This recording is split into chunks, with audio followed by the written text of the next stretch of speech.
નમસ્કાર વિદ્યાર્થી મિત્રો, ધોરણ 12 ની અંદર ભાગ 2 નું છઠ્ઠું ચેપ્ટર શરૂ કરીએ. ચેપ્ટરનું નામ છે રોકડ પ્રવાહ પત્રક. એમાં વિડિયો લેક્ચર નંબર 1. ચાલુ વર્ષ દરમિયાન એટલે કે 2020-21 દરમિયાન આ ચેપ્ટરમાંથી ઘણું બધું કટ કરી દેવામાં આવ્યું છે. આપણે આ ચેપ્ટરમાંથી જે પૂછાવાનું છે એને લગતું જ અત્યારે ભણવાનું છે. બરાબર? જુઓ, રોકડ પ્રવાહ પત્રક એવું ચેપ્ટરનું નામ છે. 4 ગુણનો એક દાખલો આમાંથી પૂછાશે. એટલે સેક્શન ડી માં એક પ્રશ્ન આનો હશે, 4 ગુણનો દાખલો. બાકી વિકલ્પ અને ટૂંકા પ્રશ્નો ભી હશે. હવે અહીંયા માત્ર રોકાણની પ્રવૃત્તિ જ આ ચેપ્ટરમાંથી પૂછાવાની છે, એટલે આપણે એને જ લગતી માહિતી આમાંથી મેળવવાની છે. તો પહેલા તો એ સમજીએ કે આ રોકડ પ્રવાહ પત્રક એટલે શું. તો કંપની સ્વરૂપનો જ્યારે આપણો ધંધો હોય ત્યારે કંપની એના જે નાણાકીય પત્રકો તૈયાર કરે છે એમાં 5 પ્રકારના નાણાકીય પત્રકો હોય છે. પહેલું નફા નુકસાનનું પત્રક, બીજું પાકું સરવાયું જે આપણે ત્રીજા ચેપ્ટરની અંદર ભણી ગયા, ત્રીજું આવે ઇક્વિટીમાં ફેરફાર દર્શાવતું પત્રક, ચોથું આવે રોકડ પ્રવાહ પત્રક અને પાંચમું ઓડિટરના અહેવાલ. બરાબર? એમાં આપણે 2 તો ભણી ગયા છીએ. હવે આ ભણવાનું છે રોકડ પ્રવાહ. કંપની છે એ આખા વર્ષ દરમિયાન કઈ પ્રવૃત્તિઓમાંથી રોકડ મેળવે છે અને કઈ પ્રવૃત્તિઓ પાછળ કેટલી રોકડ વપરાય છે એ જાણવા માટે રોકડ પ્રવાહ પત્રક તૈયાર કરે છે. તો પછી રોકડ પ્રવાહ પત્રકમાં હોય શું? રોકડ પ્રવાહ પત્રકની અંદર હશે રોકડનો આવક પ્રવાહ અને રોકડનો જાવક પ્રવાહ. આપણી જે જુદી જુદી પ્રવૃત્તિઓ છે એમાંથી રોકડનો આવક પ્રવાહ થાય છે કે રોકડનો જાવક પ્રવાહ થાય છે એ દર્શાવવા માટે રોકડ પ્રવાહ પત્રક તૈયાર થાય. તો અહીંયા પહેલો જ પ્રશ્ન એ થાય કે આ રોકડ પ્રવાહ એટલે શું? રોકડ પ્રવાહ કોને કહેવાય? તો અહીંયા રોકડ પ્રવાહની વ્યાખ્યા તમને લખી છે. રોકડ પ્રવાહ એટલે શું? તો રોકડ પ્રવાહ એટલે રોકડ અને રોકડ સમકક્ષની આવક જાવક. ધંધાની અંદર રોકડ કે રોકડ સમકક્ષની જે આવક જાવક થાય એને રોકડનો પ્રવાહ કહેવામાં આવે છે. જો યાદ રાખજો, રોકડ અને રોકડ સમકક્ષની આવક જાવક, માત્ર રોકડની આવક જાવક નહીં. રોકડની અંદર શું આવે? તો રોકડની અંદર આવે રોકડ શિલક અને બેંક શિલક. પછી રોકડ સમકક્ષની અંદર શું આવે જે આપણે હમણાં અહીંયા આગળ ભણીશું. પણ યાદ એ રાખવાનું છે કે રોકડ પ્રવાહ એટલે રોકડ અને રોકડ સમકક્ષની આવક જાવક.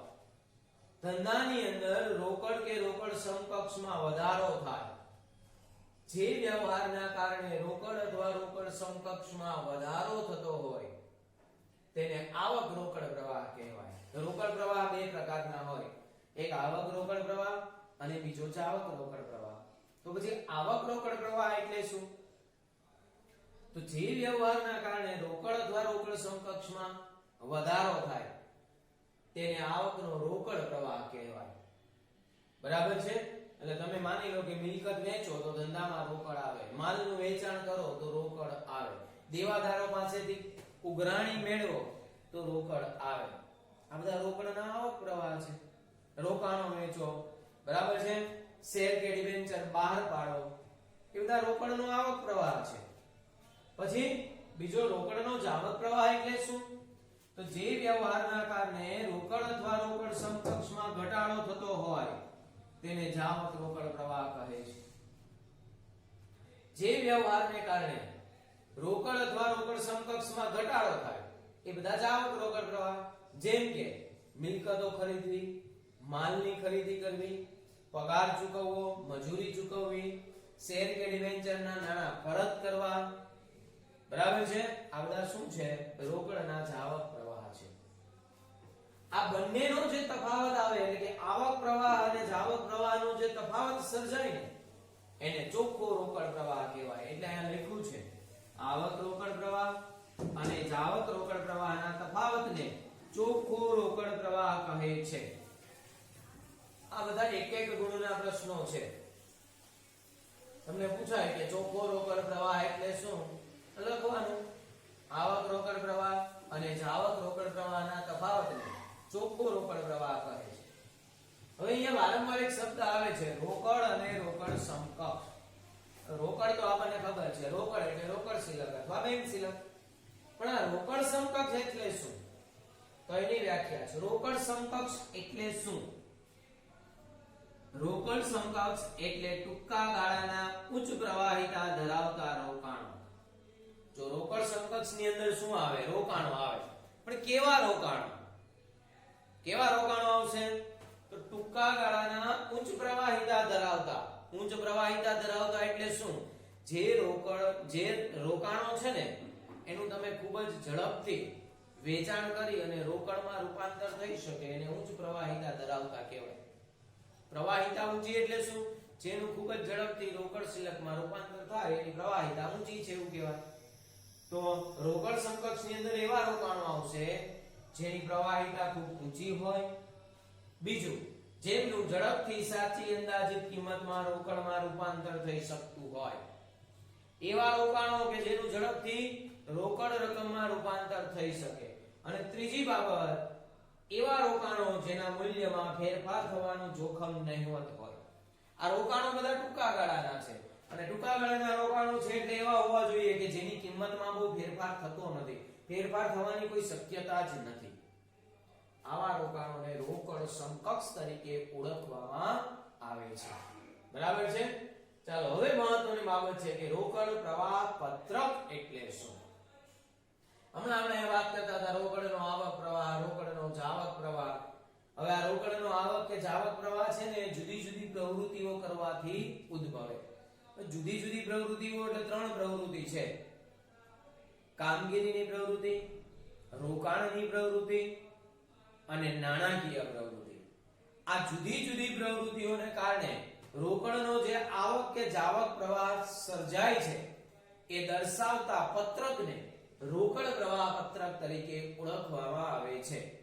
તો રોકડ પ્રવાહ પત્રકની વ્યાખ્યા ત્યાં લખી છે.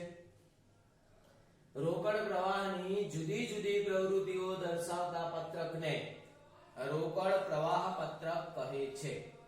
ભાઈ જુદી જુદી પ્રવૃત્તિઓ એટલે આ ત્રણ પ્રવૃત્તિ આગળ હમણાં મેં વાત કરી. રોકડ પ્રવાહ પત્રકની અંદર મુખ્યત્વે ત્રણ પ્રવૃત્તિ હોય. કઈ ત્રણ પ્રવૃત્તિ? તો પહેલું કામગીરીની પ્રવૃત્તિ, બીજું રોકાણની પ્રવૃત્તિ અને ત્રીજું નાણાકીય પ્રવૃત્તિ. આ ત્રણેય પ્રવૃત્તિઓમાં જે રોકડનો આવક કે જાવક પ્રવાહ થાય છે એને પત્રકની અંદર દર્શાવવામાં આવે અને ત્રણેય પ્રવૃત્તિઓને અંતે છેલ્લે ચોખ્ખો રોકડનો આવક કે જાવક પ્રવાહ શોધવામાં આવે. આ પત્રકને કહેવાય રોકડ પ્રવાહ પત્રક. એટલે રોકડ પ્રવાહ પત્રકમાં ત્રણ પ્રવૃત્તિઓ હોય એ યાદ રાખવાની. પણ ચાલુ વર્ષ દરમિયાન 2020-21 ના શૈક્ષણિક વર્ષ દરમિયાન આ ત્રણેય પ્રવૃત્તિઓનો સમાવેશ કરવામાં નથી આવ્યો. એમાંથી આ કામગીરીની પ્રવૃત્તિ અને નાણાકીય પ્રવૃત્તિ આ ચાલુ વર્ષ માટે કાઢી નાખવામાં આવેલી છે. એટલે તમારે માત્ર એક જ પ્રવૃત્તિ શીખવાની છે, રોકાણની પ્રવૃત્તિ. એ રોકાણની પ્રવૃત્તિ સમજીએ આપણે, શીખવાની છે, એના દાખલા બી ગણવાના છે. પણ એના દાખલા તો જ આવડે જો કામગીરી અને નાણાકીય પ્રવૃત્તિ વિશે બી થોડી ઘણી સમજ હોય. શું કામ? કારણ કે તમને દાખલો ગણવા માટે જે વ્યવહારો આપવામાં આવશે એમાં તો ત્રણેય પ્રવૃત્તિના વ્યવહાર હશે. આપણે બે કોર્સમાં કાઢી નાખી છે એટલે માત્ર રોકાણની પ્રવૃત્તિ લખવાની હોય. પણ રોકાણની પ્રવૃત્તિ લખવા માટે થઈને એ તો ખબર પડવી જોઈએ ને કે આ રોકાણની પ્રવૃત્તિ છે ના કોઈ બીજી પ્રવૃત્તિ છે. એટલે આપણે અત્યારે અહીંયા ત્રણે ત્રણ પ્રવૃત્તિ વિશે ટૂંકમાં માહિતી મેળવીશું. બરાબર છે? પહેલું છે કામગીરીની પ્રવૃત્તિ. કામગીરીની પ્રવૃત્તિ એટલે શું? તો કામગીરીની પ્રવૃત્તિ એટલે ધંધાના ઉપજના સર્જનની મુખ્ય પ્રવૃત્તિ.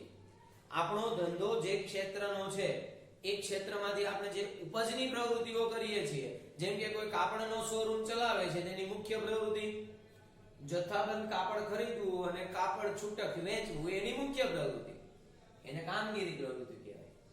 હવે કાપડનો શોરૂમ ચલાવવા માટે, કામગીરીની પ્રવૃત્તિ કરવા માટે એટલે કે કાપડનું ખરીદ વેચાણ કરવા માટે બીજા પણ ખર્ચા કરે છે અને બીજી આવકો મેળવે છે, એ પણ કામગીરીમાં જ આવે. જેમ કે એ વ્યક્તિએ કાપડનો શોરૂમ ચલાવ્યો છે, કાપડનો શોરૂમ ચલાવવા માટે પહેલા શોરૂમ ભાડે રાખવો પડે, તેનું ભાડું ચૂકવવું પડે.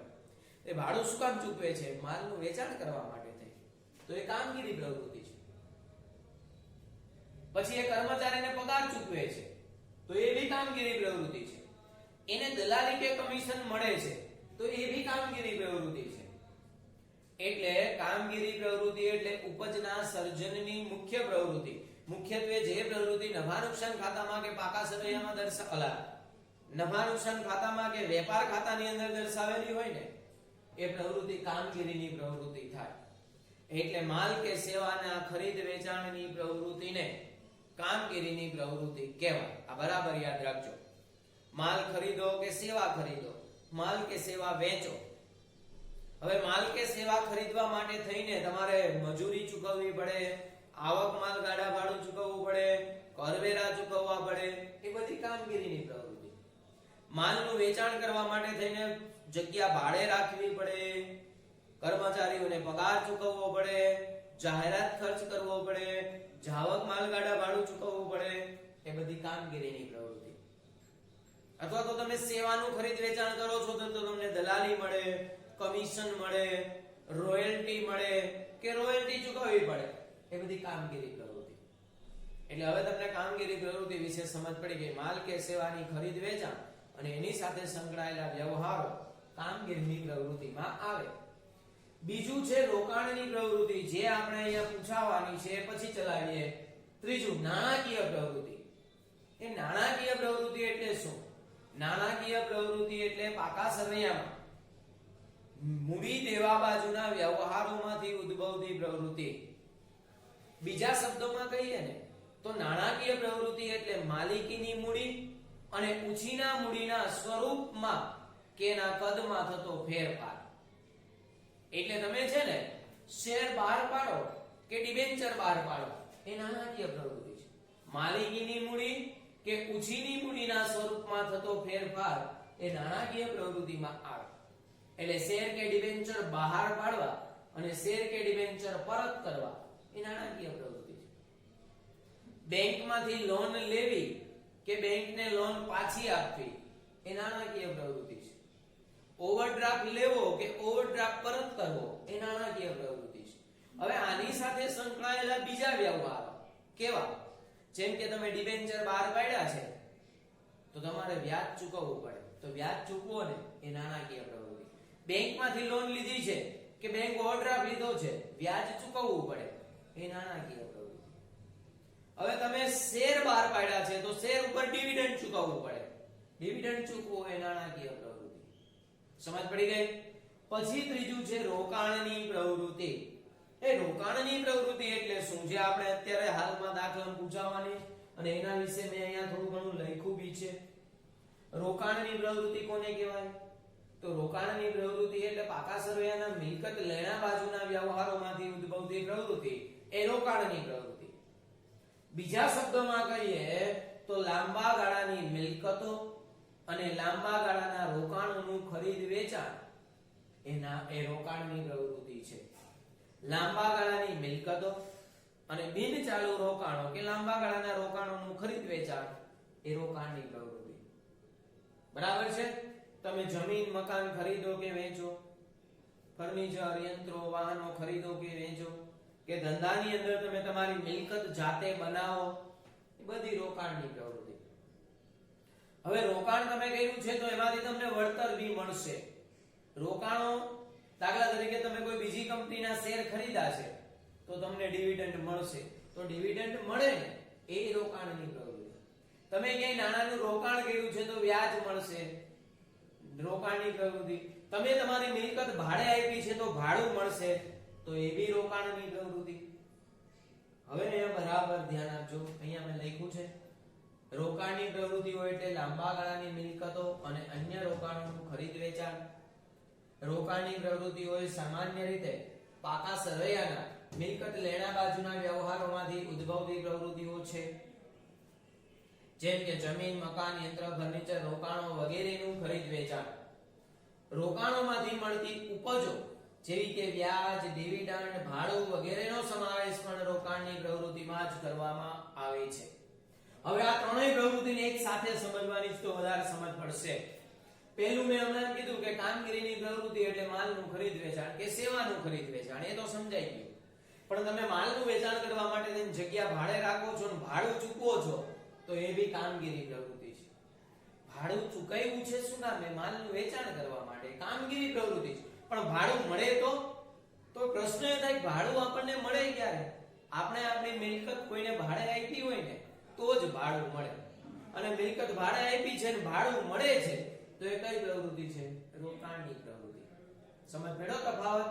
ભાડું ચૂકવો તો કામગીરીની પ્રવૃત્તિ, પણ ભાડું મળે છે તો રોકાણની પ્રવૃત્તિ.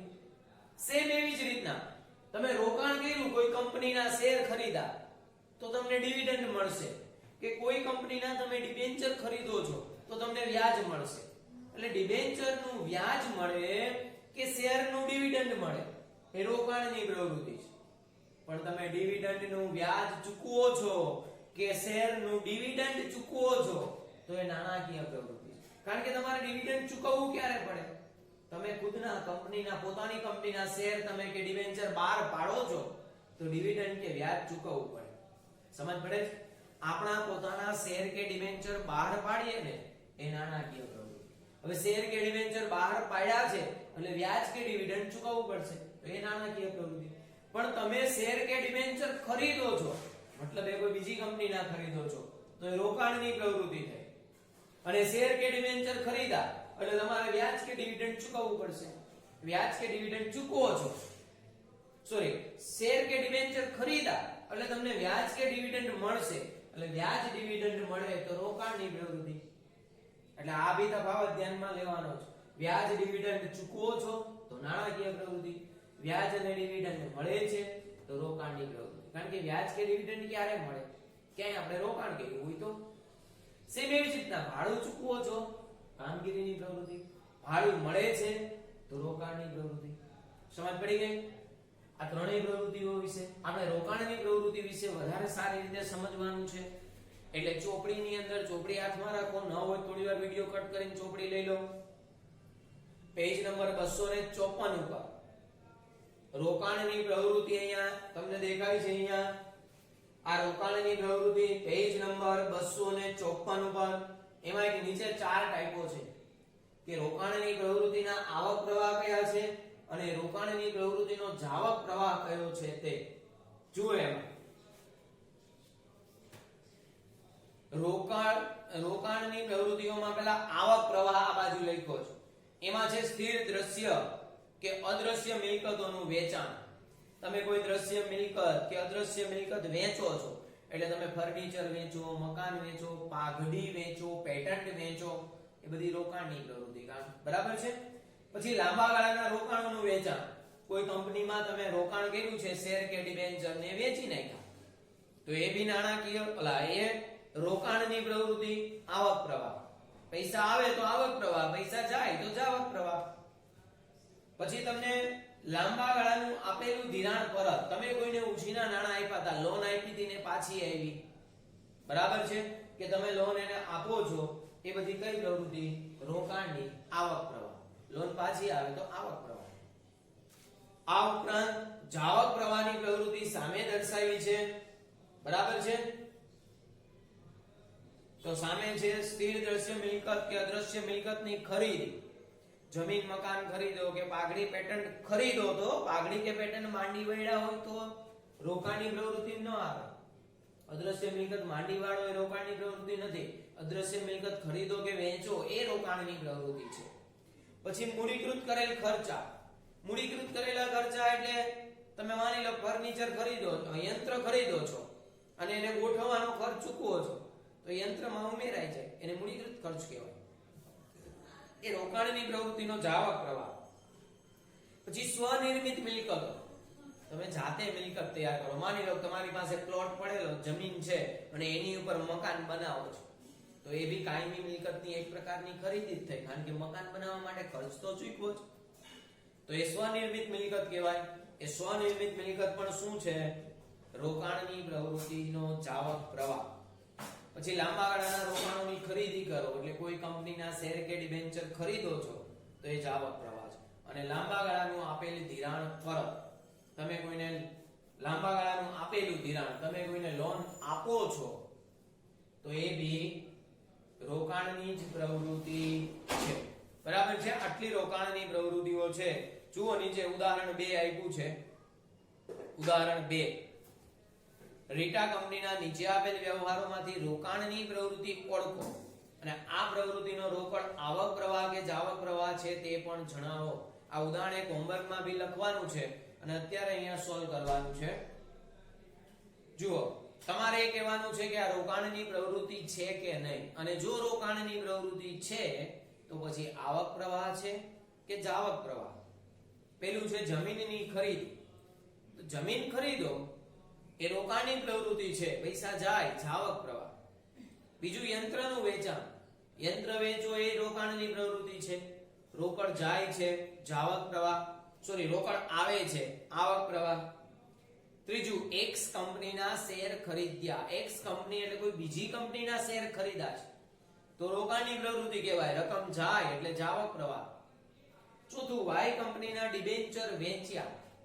તમે ડિબેન્ચર વેચો છો તો રોકડ આવે, રોકાણની પ્રવૃત્તિ છે, આવક પ્રવાહ. કારખાનામાં મિલકત બનાવી, હમણાં આગળ આવ્યું હતું ને સ્વનિર્મિત મિલકત, એને કહેવાય કારખાનામાં મિલકત બનાવો છો તો એ રોકાણની પ્રવૃત્તિ, જાવક પ્રવાહ થાય. છઠ્ઠું કોપીરાઇટ્સ ખરીદ્યા, અદ્રશ્ય મિલકત ખરીદી, રોકાણની પ્રવૃત્તિ, જાવક પ્રવાહ. સાતમું પગાર ચૂકવો. એ પગાર ચૂકવો એ રોકાણની પ્રવૃત્તિ છે જ નહીં, એ તો કામગીરીની છે. આઠમું આવક માલ ગાડા ભાડું ચૂકવ્યું. આવક માલ ગાડા ભાડું ચૂકવો ને એ પણ રોકાણની પ્રવૃત્તિ નથી. બરાબર છે. ચાલો, રોકાણની પ્રવૃત્તિ વિશે હવે બરાબર સમજાઈ ગયું હશે. આગળના લેક્ચરની અંદર, આગળના વિડીયોમાં ભણીશું. અત્યારે તમારે આ થિયરી જે મેં બોર્ડ ઉપર લખી છે એને આમનામ જ લખવાની ચોપડામાં, અને ઉદાહરણ 1 પણ લખવાનું છે. ઓકે, જય શ્રી કૃષ્ણ.